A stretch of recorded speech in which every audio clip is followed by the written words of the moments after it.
Hi friends, कैसे हैं आप सब। आज हम लोग इस वीडियो में मेंस्ट्रुअल साइकिल क्या है इसको जानेंगे। ये मेंस्ट्रुअल साइकिल क्या होता है, यह चक्र किसमें चलता है, मेल या फीमेल। तो यह जो चक्र होता है वह फीमेल में चलता है और यह चक्र की पुनरावृत्ति प्रत्येक 28वें दिन बाद होती है। एक स्वस्थ स्त्री में इस चक्र की पुनरावृत्ति प्रत्येक 28वें दिन बाद होती है। तो आइए सबसे पहले हम लोग जानेंगे मासिक चक्र क्या होता है। तो स्त्रियों के जनन अंगों तथा उसके व्यवहार में, स्त्रियों के जनन अंगों तथा उसके व्यवहार में होने वाले चक्रीय परिवर्तन को ही मासिक चक्र या मेंस्ट्रुअल साइकिल कहते हैं। मेंस्ट्रुअल साइकिल जो होता है वह 12 से 13 वर्ष की अवस्था में प्रारंभ होता है। इस अवस्था में यह प्रारंभ होता है। जब ये मासिक चक्र प्रथम बार यह चक्र आता है तो इसे कहा जाता है मीनार्क। तो इसे मीनार्क कहते हैं। और इस चक्र की समाप्ति किस वर्ष में होती है, कौन सी अवस्था में होती है, तो 45 से 50 वर्ष में यह चक्र जो है समाप्त होने लगता है। तो इस अवस्था को कहा जाता है मीनोपॉज। इस अवस्था को कहते हैं मीनोपॉज। तो देखिए, हम लोगों ने जाना कि मादा जनन अंगों में तथा उसके व्यवहार में होने वाले चक्रीय परिवर्तन को ही मेंस्ट्रुअल साइकिल या मासिक चक्र या रज्जोधर्म या माहवारी या ऋतुस्राव चक्र के नाम से जानते हैं। यह चक्र 12 से 13 वर्ष की अवस्था में प्रारंभ होता है, जिसे हम लोग मीनार्क कहते हैं। और यह चक्र जो है 45 से 50 वर्ष की अवस्था में समाप्त हो जाता है, जिसे मीनोपॉज कहा जाता है। प्रारंभ होता है तो उसे मीनार्क कहते हैं, जब ये समाप्त होता है इसे मीनोपॉज कहते हैं। आइए हम लोग जानेंगे कि मासिक चक्र की प्रक्रिया स्त्रियों में कितने अवस्था में पूर्ण होता है।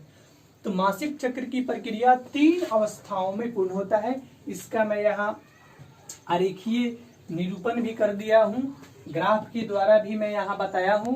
देखिए, मासिक चक्र की प्रक्रिया 3 चरणों में 3 फेज में पूरा होता है। इसमें पहला फेज है फॉलिकुलर फेज। पहला फेज है फॉलिकुलर फेज। तो देखिए दोस्तों, यह जो फॉलिकुलर फेज है यह 4 दिन से, मासिक चक्र के चौथे दिन से शुरू होता है और 14वें दिन तक चलता है। पहला अवस्था, मासिक चक्र की पहली अवस्था फॉलिकुलर फेज है।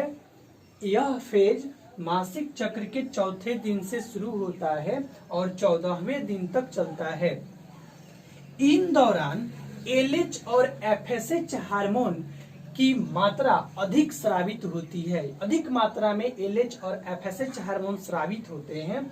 इनका स्तर बढ़ जाता है एलएच और एफएसएच का, जिसके कारण जो प्राइमरी फॉलिकल है वह कन्वर्ट हो जाता है प्राइमरी ओसाइट में और प्राइमरी ओसाइट से थिक्का बन जाता है। थिक्का बनने के पश्चात यहाँ जो 14वें दिन आता है तो एस्ट्रोजेन हार्मोन स्रावित होता है। एस्ट्रोजेन हार्मोन जैसे ही थिक्का से स्रावित होता है तो अंडाशय से अंडाणु उत्पन्न हो जाते हैं। अंडाशय से अंडाणु बाहर निकल जाते हैं और जो शेष भाग बच जाता, देखिए ये अंडाणु की संरचना है, जो अंडाणु बाहर निकल गया है और जो ये शेष भाग है ये कार्पस ल्यूटियम कार्पस ल्यूटियम का निर्माण कर लेता है। और इस अवस्था में क्या होता है कि जो गर्भाशय के अंतः स्तर की जो उत्तक है, जो दीवार है, वह अधिक मात्रा में वृद्धि करने लगता है। उसमें रक्त प्रवेश कर जाता है, उसमें पूर्ण रूप से रक्त भर जाता है। जब इस अवस्था के बाद ल्यूटियल फेज आती है, यह दूसरी अवस्था है ल्यूटियल फेज। तो देखिए, यह अवस्था कब से कब तक चलता है, तो यह अवस्था 15वें दिन से लेकर 26 दिनों तक चलता है। 15वें दिन से शुरू होता है और 26 दिनों तक यह अवस्था चलते रहता है। इस अवस्था में क्या होता है कि कार्पस ल्यूटियम द्वारा प्रोजेस्टेरॉन हार्मोन अधिक मात्रा में रिलीज होते हैं, जिसके कारण जो गर्भाशय का इंडोमेट्रियल टिश्यू है उसका ग्रोथ रुक जाता है, वो नहीं बढ़ता है। उसके पश्चात इसके बाद तीसरी अवस्था आती है मेंस्ट्रुअल फेज की। तो मेंस्ट्रुअल फेज 27वें दिन से शुरू होता है और लगभग 3 से 4 दिनों तक यह अवस्था चलते रहता है।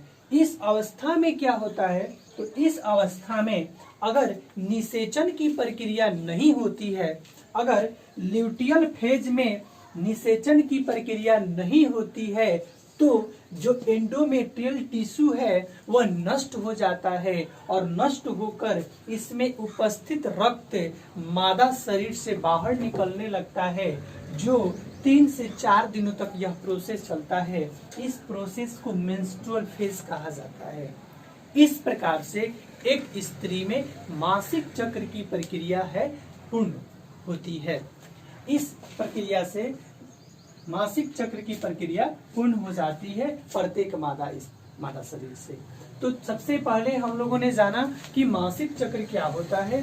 तो मादा शरीर के जनन अंगों में तथा उसके व्यवहार में एक क्रमिक परिवर्तन होता है, एक चक्र होता है, एक चक्र चलता है जिसे मासिक चक्र कहा जाता है। यह चक्र 12 से 13 वर्ष की अवस्था में प्रारंभ होता है, जिसे मीनार्क कहते हैं, और 45 से 50 वर्षों में यह समाप्त हो जाता है, जिसे मेनोपॉज कहा जाता है। मासिक चक्र की जो प्रक्रिया होती है वह 3 चरणों में पूरा होता है।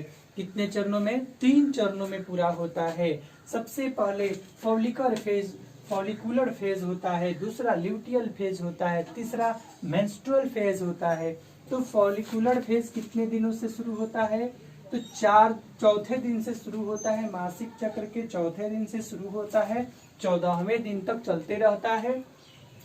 इस दौरान LH और FSH हार्मोन का स्तर बढ़ जाता है, जिसके कारण गर्भाशय के एंडोमेट्रियल जो ऊतक है वह उसमें रक्त भर जाता है और उसका विकास तेजी से होने लगता है, तथा थीका के द्वारा एस्ट्रोजन हार्मोन अधिक मात्रा में स्रावित होने लगते हैं, जिससे अंडाशय से अंडाणु उत्पन्न हो जाते हैं और कार्पस ल्यूटियम का निर्माण हो जाता है।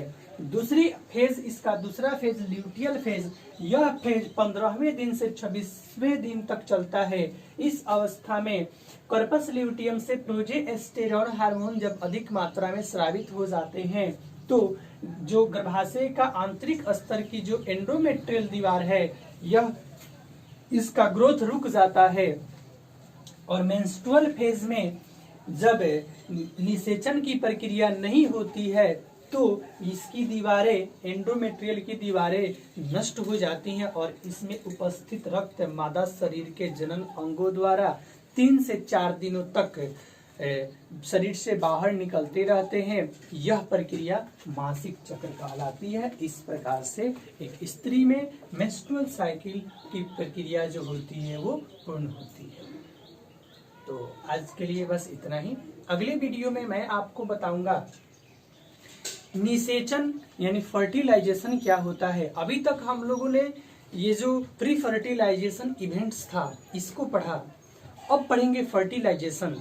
तो मैं आपको बताऊंगा कि फीमेल रिप्रोडक्टिव ऑर्गन सिस्टम के किस भाग में फर्टिलाइजेशन की क्रिया पूर्ण होती है और फर्टिलाइजेशन के तुरंत बाद कौन सा प्रोसेस होता है। वो फर्टिलाइजेशन के बाद यानी पोस्ट फर्टिलाइजेशन इवेंट्स, यानी कि उसमें जो जाइगोट बनते हैं और जो एम्ब्रियो बनता है वह किस प्रकार से बनता है, कौन कौन से अवस्था उसमें आते हैं। तो इन सभी अवस्थाओं को हम आपको अगले वीडियो में बताएंगे। आज के लिए बस इतना ही। धन्यवाद।